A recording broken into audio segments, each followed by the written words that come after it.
Knicks rookie Pacome Dadiet is doing something in the NBA that's extremely rare. It's so rare that we've only seen it happen 3 other times in NBA history before this time.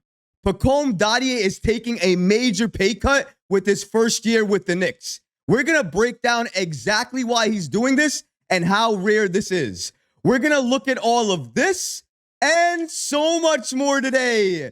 If you're not already subscribed to the channel, go ahead and hit that subscribe button now. And make sure you have notifications turned on so you don't miss a second of the new content. And now, let's get started.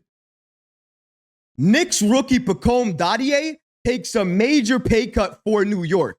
The Knicks have been doing really well drafting rookies, and Pacome Dadiet is no different. Not only is he the Knicks' only first-round pick in this year's draft, but the Knicks are signing him to a rookie-scale contract, and the first year, he's taking a major pay cut. Let's break down these reports so you can see exactly why the Knicks are doing this and how it helps New York. Shout out to Fred Katz of The Athletic for giving us the following information. According to him, unexpected development. The Knicks have signed first-round pick Pacome Dadiet to 80% of the rookie scale. The move will save the Knicks a significant amount of money, $904K, under the 2024-2025 hard cap. The Knicks also paid a buyout to his German team. And according to Ian Begley, they paid $850,000 to his German club in order to buy him out and sign their first-round draft pick, Pacome Dadiet. Fred Katz states, I believe the last player to take 80% of the rookie scale in year 1 of a contract was Kevin Porter Jr. in 2019. Katz continues here by stating, to give you all an idea of how rare it is for a player to sign for 80% of the rookie scale in year 1, here are the last 3 times it had happened before Dadiet. Kevin Porter Jr., 2019. Andre Roberson, 2013. Ian Mahinmi, 2007.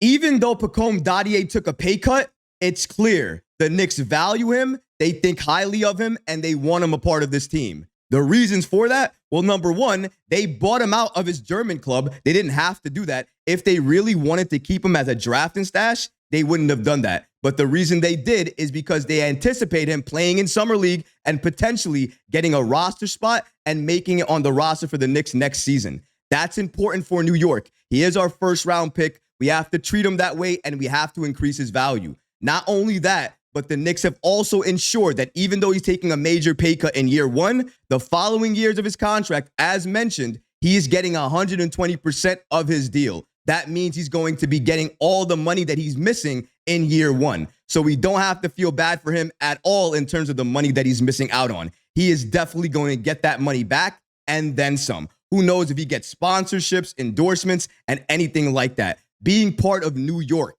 being part of the Knicks, being in this market gives you a lot of opportunities. And I'm sure that's what the Knicks were telling him when he was taking this major pay cut. But it is something to note that even though the Knicks asked him to take this pay cut, which essentially gives them more room to operate this year, and this year is important for them because moving forward, every year after this year, it's going to be hard for the Knicks to operate with the same roster that we have without making some severe cuts and letting go of some players. Because all the players that we have on the roster right now, they're likely going to need to get paid. Jalen Brunson, Julius Randle, we're talking about all those guys, they're going to be getting paid. OG Anunoby already got paid. Mikal Bridges soon will be getting paid. These are things we're going to have to consider as a Knicks team because moving forward, we're going to have to keep our team competitive, but also have players on this team that are low cost, and that's where the rookies come in. And the Knicks doing this, not only with Pacome Dadiet and making sure he's a Knick for the next few years, but also doing the same with their second-round pick in Tyler Kolek, a player that slipped out of the first round, and the Knicks went ahead and signed in the second round. They gave him a guaranteed contract, $6.6 million in guaranteed money, the most money that's guaranteed for a second-round pick. It's clear with the Knicks, they value their rookies, they value them on this team, and they are developing them as the Knicks of the future. That's why for me right now, I am so excited for the Knicks this year, headed into next season, and each and every year after that. I also want to mention that the Knicks, After they signed their rookie, Pacome Dadiet, they released the following press release about him and gave us the following information on him. Shout out to New York Basketball on the app X for giving us this following information as well.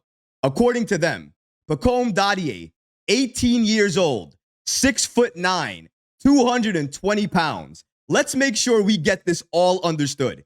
He is 6'9", 18 years old, so still very young, very green, needs a lot of work. His offensive game is very good. His shot, very good. His defense, not really there. The way he moves on the court still needs to be better. His conditioning needs to improve a lot. But if he can get better in all of these areas, which I think he can and will because he's young, he's determined, and clearly everybody within the Knicks organization loves this kid, loves his impact, and loves his ability. And if they can cultivate that, develop that, make him an even better offensive player, an even better defender, the Knicks may have just uncovered a gem in the draft. We're going to have to wait and see how he progresses and what he does over the course of his career with the Knicks. But as of right now, looking at his game, even his early game in Germany, it looks very good and the prospects are high. But let's continue here and see what else the Knicks had to say about him. In his lone season at Ratio Farm alum, Germany, he played in 36 games, one start, averaging 6.8 points, 52.7% from the field and 39.7% from the field, and 2.6 rebounds over 15.5 minutes. He recorded 17 points on 70% shooting, 4 rebounds, and 2 assists against the Santanix NBC December 29, 2023.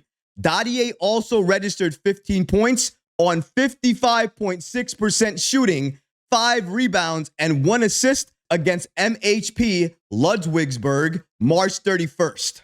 So a couple of things about this kid. Number one, as you can clearly see, he can score with the best of them, and he can score from anywhere on the floor, especially from 3. The Knicks are definitely going to utilize that, and they can take that coming off of the bench. Hopefully, he does see some time. Another thing that works in his favor is that with his team in Germany, he was basically playing the role of a role player, and the Knicks need more of that on this team. If he can step up and utilize those gifts on offense that he has, especially when his name is called on the Knicks, he is going to go a far and long way for this team. And I anticipate that even though he's young and he's green, he is going to see some time off the bench for the Knicks next season. Now, admittedly, it might be during garbage time. And with the roster that we have this year, it's likely the Knicks are going to have a lot of time at the end of games where it's going to be garbage time. Because the way we're set up, the roster that we have right now is going to run through the league when healthy.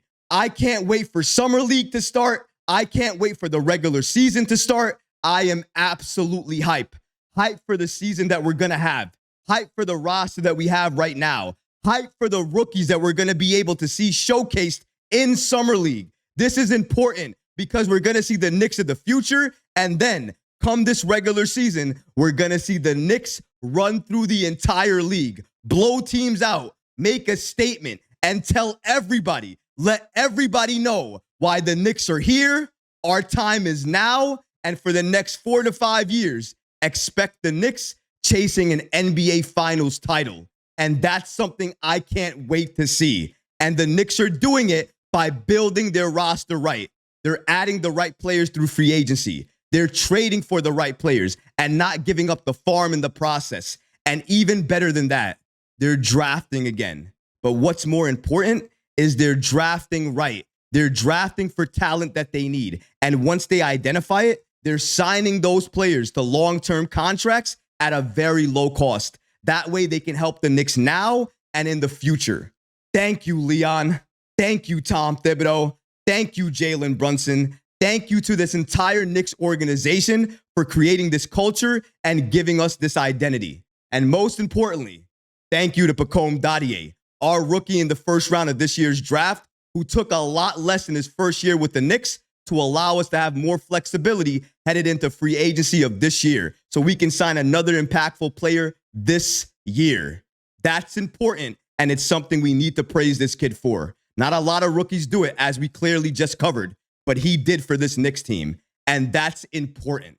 But what about you guys? What do you think about Pacome Dadiet, the Knicks' first round pick in this year's draft, taking a lot less in his first year for the Knicks? Let me know in the comments below, guys, because honestly, I would love to hear from you. But that's going to do it for this episode. I hope you enjoyed it. And if you did, go ahead and smash that like button, leave a comment below. And of course, guys, please subscribe to the channel. Until next time, Knick fans. Peace.